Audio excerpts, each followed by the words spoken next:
안녕하세요. 자기 주제도 모르고 날뛰는 신우와 그런 신우를 어쩌지 못하는 시댁 때문에 고생하는 30대 여성이에요. 남편과는 같은 대학에서 동아리 활동을 하며 알게 된 사이입니다. 하지만 그때는 그저 좋은 선후배 사이로 지냈네요. 그러다 본격적으로 연애를 시작하게 된 건 남편과 저 두 사람 다 사회인이 되고 난 이후였어요. 위치적으로 가까운 회사에 근무하고 있기도 했고 부서도 비슷하다 보니 이런저런 대화를 나눌 기회가 많았는데 그 과정에서 남편이 저에게 먼저 호감을 보이더라고요.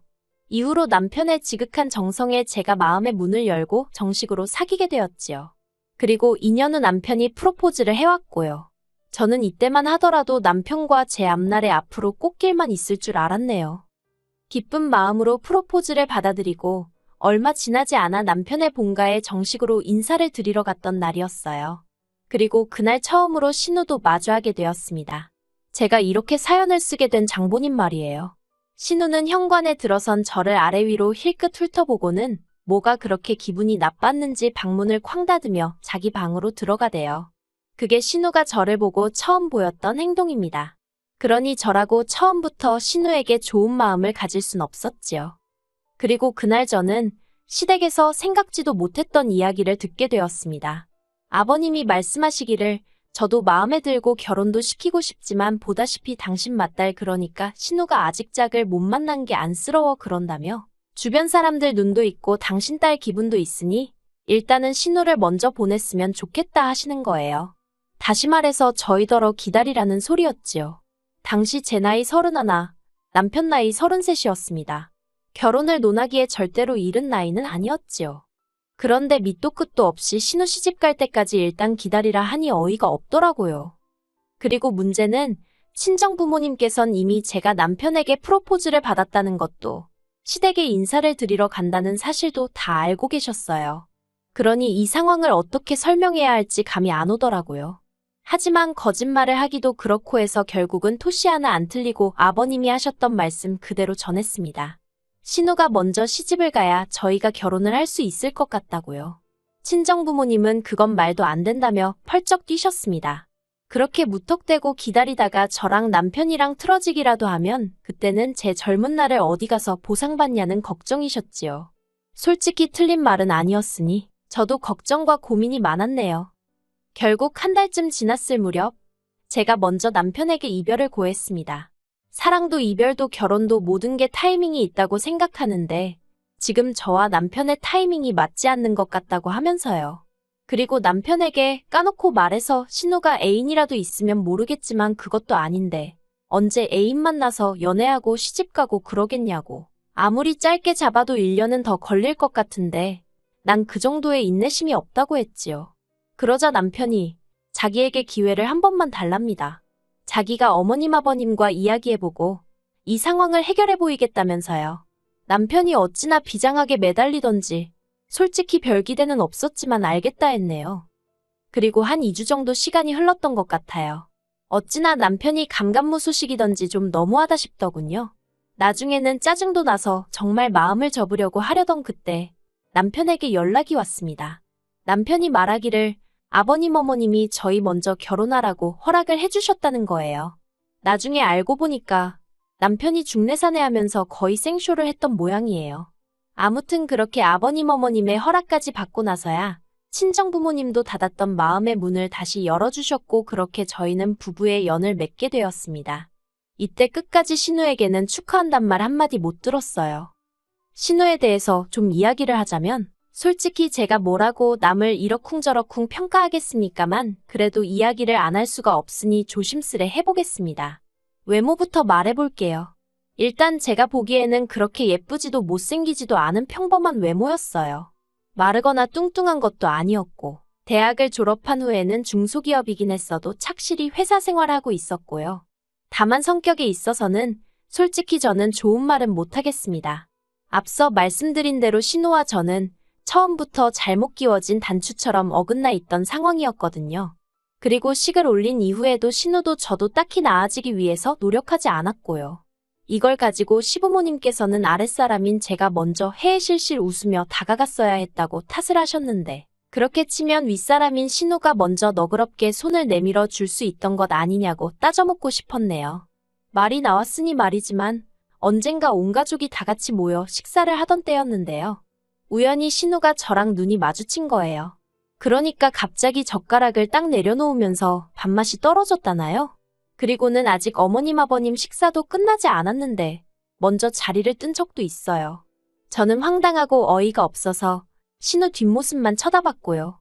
그리고 남편을 통해서 그날 제가 신우의 그런 행동 때문에 기분이 나빴다는 이야기가 아버님 어머님 귀에 들어갔던 모양이에요. 하지만 아버님 어머님께선 당신들 딸이 그럴 리 없다면서 혹시 제가 신우에게 무슨 자격지심이라도 있는 거 아니냐고 하시더래요. 어이가 없었지요. 아무리 생각해봐도 제가 신우한테 자격지심 느낄 이유가 전혀 없으니까요. 그리고 이 밖에도 제가 하나하나 전부 다 열거할 수는 없지만 여러 가지로 신우 때문에 스트레스 받는 일이 많았어요. 신우가 대놓고 사람을 괴롭히는 건 아닌데 주변 사람들로 하여금 눈치를 보게 만드는 재주가 있었거든요. 그러니 제가 미쳤다고 먼저 다가가고 싶었겠어요? 그러다 작년 여름이었습니다. 아버님 어머님께서 기니하실 말씀이 있다며 저와 남편을 불러다 놓고는 대뜸 돈 1,000만 원을 건네주시대요. 이렇게 표현하긴 뭐하지만 평소에도 돈이라면 정말 벌벌 떠시는 분들이거든요. 결혼할 때도 시집안간 신우가 있지 않냐면서 딱 2,000만 원 보태주셨는데 그거 보태주시면서도 어찌나 죽는 소리, 앓는 소리를 하셨는지 몰라요. 그런데 그런 분들이 대뜸 1,000만 원을 꺼내놓으시니 도대체 무슨 말씀을 하려고 하시나 지레 겁부터 나더라니까요. 그리고 뒤이어 아버님이 하신 말씀은 어찌나 황당하던지 말문이 다 막히더군요. 당시 시댁은 대전이고 저희는 서울에 살고 있었어요. 그런데 신우가 서울로 이직을 해야 남자를 좀 만날 수 있을 것 같다면서 서울로 올라가고 싶다 했답니다. 그리고 아버님께서는 시집도 안 간 처녀를 혼자 살게 둘 순 없지 않냐면서 신우를 저희 집에서 데리고 있어달라 하셨지요. 이건 뭐 생각해보고 말고 할 것도 없었어요. 그 자리에서 싫다고 말씀드렸지요. 그런데 아버님께서는 딱 반년만이라면서 반년 동안 신우가 이직을 못하거나 남자를 못 만나면 당신이 머리채를 잡아서라도 끌고 나올 거라면서 저한테 통사정을 하시는 거예요. 오죽하면 이렇게 돈까지 주면서 부탁을 하겠느냐고요. 그리고 솔직히 아버님의 그런 모습을 처음 봤거든요. 남편도 살면서 처음 봤다고 엄청 당황해했어요. 그래서 결국 그래 평생도 아니고 반년이니까 먹여 살리라는 것도 아니니까 돈도 주신다니까 말 그대로 이유란 이유는 다 끌어다가 스스로에게 합리화를 시키고는 알겠다 했습니다. 지금 돌이켜 생각해보면 돈 1,000만 원 없어도 사는데 돈이 웬수라고 정말 뭐에 미쳐서 그러겠다 했었는지 모르겠어요. 그래도 그때는 결국엔 좋은 며느리, 착한 며느리가 되고 싶었던 건가 싶기도 하고. 아무튼 그렇게 신우와의 합가가 결정되었어요. 그리고 신우가 온 지 하루가 지나기도 전에 저는 후회의 눈물을 흘릴 수밖에 없었습니다. 신우 짐은 어찌나 많고 또 시댁에서 키우던 개까지 데려올 줄은 몰랐거든요. 집에 오자마자 떡하니 거실 한쪽에게 오줌 패드 깔아놓고 밥그릇 물그릇 꺼내놓고 장난감 던져놓고 순식간에 집이 말 그대로 개판이 되대요. 그뿐만이 아니었습니다. 제가 개를 예뻐라 하질 않으니 신우가 외출할 때마다 개를 자기 방에다가 넣어놓고 나가더라고요. 그런데 문제는 그러고 나면 개가 문을 긁어대면서 정말 하루 종일 울고 짖었다는 거지요. 그리고 그 개소리가 얼마나 크던지 오죽하면 아파트 관리실에서 개 짖는 소리 좀 안 나게 하라고 방송을 해댈 정도였다니까요. 결국 한 달쯤 지났을 때 제가 신우더러 걔 좀 어떻게 하라고 말을 했어요. 형님이랑 같이 살기로 마음먹을 때만 하더라도 걔까지 데려올 줄은 상상도 못했다고요. 그러자 한다는 말이 지금 자기더러 걔를 버리라는 거냐면서 저더러 어디 가서 그런 소리 하지 말래요. 무식하다고 욕먹는다나요? 어이가 없어서 저도 신우더러 남의 집에 얹혀 살면서 걔까지 키운다는 소리 어디 가서 하지 말라고 진짜 욕먹는다고 받아쳐버렸어요. 그리고 지금 이 아파트 리모델링까지 싹 해서 들어온 건데 형님 개가 방문도 다 긁어놓고 막말로 이거 다 물어줄 거냐고 쏘아댔지요. 그러자 신우가 한다는 말이 아버님이 1,000만 원 주지 않았냐면서 그 돈으로 고치랍니다. 어이가 없어서 그 돈이 그러라고 주신 돈이었냐고? 알겠다고 수리하는데 쓰고 남은 돈은 돌려드릴 테니 형님은 짐 빼서 내려가라고 했어요. 그랬더니 이제 신우도 더 할 말이 없었던 모양이에요. 며칠 뒤에 아버님이랑 어머님이 올라오셔서는 걔를 데리고 가셨거든요.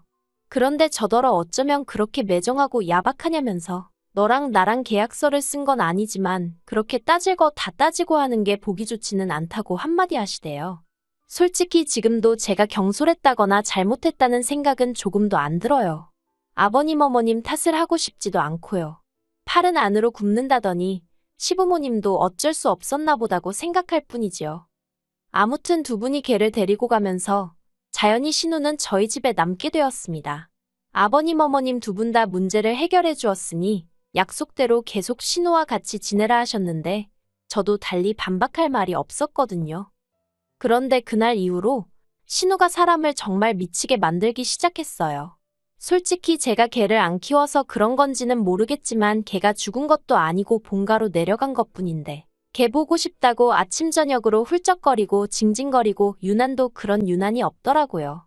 아니 데리고 있는 동안 엄청나게 예뻐했으면 몰라요.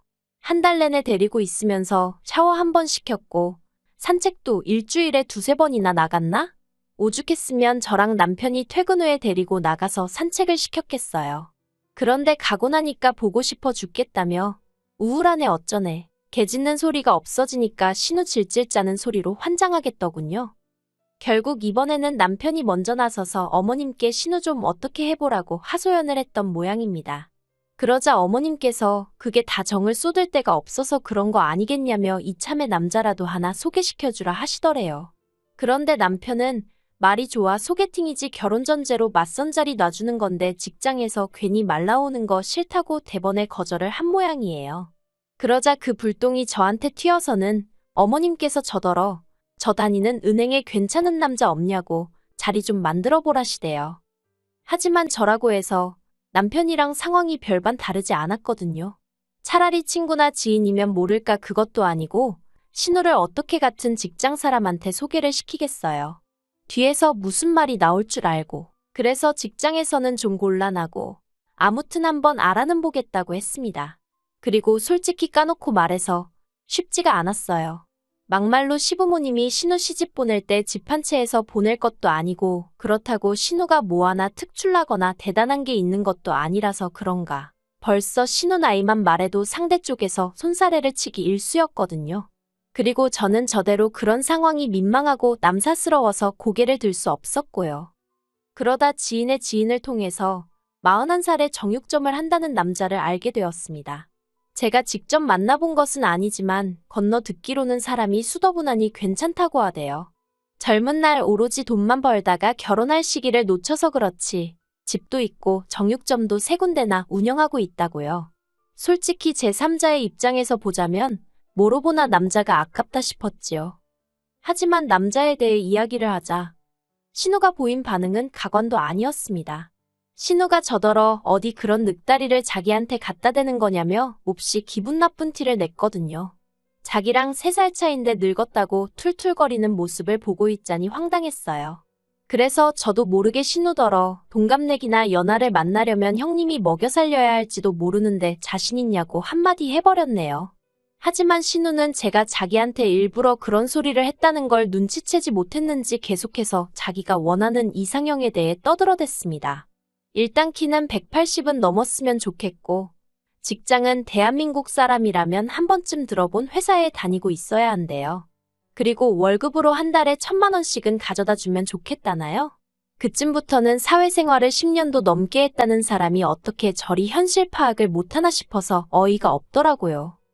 하지만 다른 무엇보다도 저를 난처하게 그리고 화가 나게 만들었던 건 이후로 신우가 보인 행동이었습니다. 다 큰 성인 남녀가 만나는 자리다 보니 굳이 제가 신우랑 같이 나가 중간에서 인사시키고 그럴 필요는 없겠다 싶었거든요. 그래서 신우에게 남자 연락처를 주었는데 솔직히 저는 신우가 연락을 안 할 줄 알았어요. 만나기 전부터 불평불만이 끊이질 않았으니까요. 저 아닌 누가 봤어도 신우가 그 소개팅인지 맞선인지에 관심이 없다고 느꼈을 거예요. 하지만 예상과 달리 신우가 먼저 그 남자에게 연락을 했더라고요. 그리고 신우가 차인 모양이래요. 신우는 자기가 차였다는 사실을 받아들이지 못한 듯 했어요. 늑다리 주제에 어쩌고저쩌고 하면서 그런데 그렇게 퍼부어봤자 듣는 사람이라곤 저랑 남편뿐이었고 저희 둘 중 누구도 신우 편에서 말을 하진 않았거든요. 그랬더니 신우는 그게 더 심통이 났던 건지 기껏 한다는 소리가 저더러 그 남자랑 한통속인 거 아니냐입니다. 그러면서 제가 신우를 창피 주려고 일부러 그런 남자를 소개했다는 말도 안 되는 소리를 해대더라고요. 피해의식도 정도가 있지. 그래도 처음엔 여러모로 안 됐기도 했고 안쓰러운 마음도 들어서 절대 그런 게 아니라고 신우를 어르고 달랬어요. 하지만 제가 그럴수록 신우는 기고만장해서는 저를 가만두네 안 두네 아주 난리도 아니더라고요. 결국 그렇게 또다시 한 달 가까이 시달린 제가 이러다간 정말 돌아버리겠다 싶어서 어머님께 하소연을 했네요. 그런데 어머님마저 제 탓을 하시더라고요. 처음부터 제대로 괜찮은 남자를 소개해줬으면 이런 일은 없었을 거 아니냐면서. 그러면서 당신도 사실은 저한테 서운하셨다는 겁니다. 제가 은행에 다니니까 최소한 은행원은 소개해줄 줄 알았다면서요. 그리고는 신우 서운한 마음도 달랠 겸 두세 명 정도 더 자리를 만들어 보라대요. 돈도 1,000만 원이나 받지 않았냐면서요. 그 말을 듣는데 어이가 없는 거예요. 솔직히 지난번 방문 수리 때도 그렇고 제가 달라고 한 돈도 아닌데 그거 1,000만 원 들려주고는 신우는 신우대로 어머님은 어머님대로 자꾸 그 돈을 들먹거리니 무척 거슬리더라고요. 그래서 어머님께 순전히 저랑 신우랑 같이 살아주는 대가로 주신 돈 아니냐고 물었습니다. 그러자 어머님 말씀이 그런 뜻도 있고 신우 시집 보내라는 뜻도 있고 그런 거라는데 망치로 뒤통수를 한 대 딱 맞은 느낌이었어요. 정신이 확 들면서 마치 함정에 빠진 기분까지 들더라니까요. 결국 저는 남편과 상의 끝에 돈의 일부를 돌려드리더라도 신우를 내보내기로 결정을 내렸습니다. 신우가 저희와 함께 산 지 이제 막 4개월 차에 접어들던 시기였지요. 어머님 아버님 두 분 다 크게 화를 내셨어요. 걔 데려가래서 데려갔더니 이젠 뭐가 불만인 거냐면서 저더러 신우한테 좋은 혼사 자리 하나 소개 좀 해주라니까 그게 싫어서 신우를 내쫓느냐고 세상 천지에 적 같은 며느리 저 같은 올케가 어디 있냐입니다. 저는 그저 죄송하단 말씀 말고는 드릴 말씀이 없었어요. 솔직히 억울하긴 했지만 괜히 이것저것 따지다가 신우가 저희 집에 눌러앉게 될까봐 무서워서 말조심 입조심을 한 것도 있고요. 어머님 아버님 두 분은 저를 달래다가 화도 내셨다가 그런데 이도저도 씨가 안 먹힌다 싶으셨는지 대뜸 하시는 말씀이 그럼 1,000만 원을 다 내놓으랍니다. 6개월을 못 채웠으니까 이건 저나 저희 남편한테 책임이 있는 거라면서요. 그리고는 신우가 저희 때문에 마음의 상처를 입었으니 그거에 대한 피해 보상도 어쩌고 하는데 아니 신우만 자식인가 내 남편은 당신 자식이 아닌가 싶어서 어처구니가 없더군요. 그리고 남인 저도 그렇게 느꼈으니 당사자인 남편은 얼마나 기분이 더러웠겠어요? 남편이 저더러 1,000만 원을 일수로 나눠서 신우가 저희 집에 있었던 기간만큼 빼고 신우가 우리 냉장고에서 말도 없이 꺼내 먹은 것도 다 계산하랍니다. 신우가 샤워하면서 쓴 물, 뭐 해먹는다고 쓴 가스 그런 것도 대충이라도 다 계산하고 신우네 강아지가 망가뜨린 문짝도 다 거기서 빼래요. 아주 남편이 도끼가 올라서는 이런 한 푼도 손해보지 않겠다는 식으로 나를 세우더라니까요. 그렇게 뺄 거 다 빼고 나니까 저희가 아버님께 돌려드릴 돈이라곤 120만 원 남짓 남더군요. 그 돈을 남편이 아버님께 계좌로 보내드렸고 신우도 그런 남편의 냉정한 모습에 꽤나 충격을 받았는지 막판에는 별말 없이 고분고분 짐을 싸서 시댁으로 내려갔어요. 하지만 그렇게 내려간 신우 모습에 어머님 아버님은 다시 한번 충격을 받으셨는지 그대로 저희 집으로 쫓아와 욕을 퍼부으셨습니다. 그리고 그런 모습에 질려버린 남편이 어머님 아버님더러 당분간 보지 말고 살자며 먼저 선을 그었지요. 저는 솔직히 워낙 남편이 세게 나가니까 편했다고 해야 할지 한마디로 남편 등 뒤에 숨어 있었거든요. 그리고 이후로 지금까지 신우는 물론이고 어머님 아버님과도 연락하지 않고 지내고 있습니다. 솔직히 남편 속은 어떨지 몰라도 저는 너무 편하고 스트레스도 안 받아줬네요. 신우는 아마 저렇게 계속 어머님 아버님하고 살지 않을까 싶기도 하고 이 자리를 빌어서 신우에게 주제 파악 좀 하라는 말을 전해주고 싶습니다. 세상이 그렇게 당신한테만 친절할 리가 없다고요.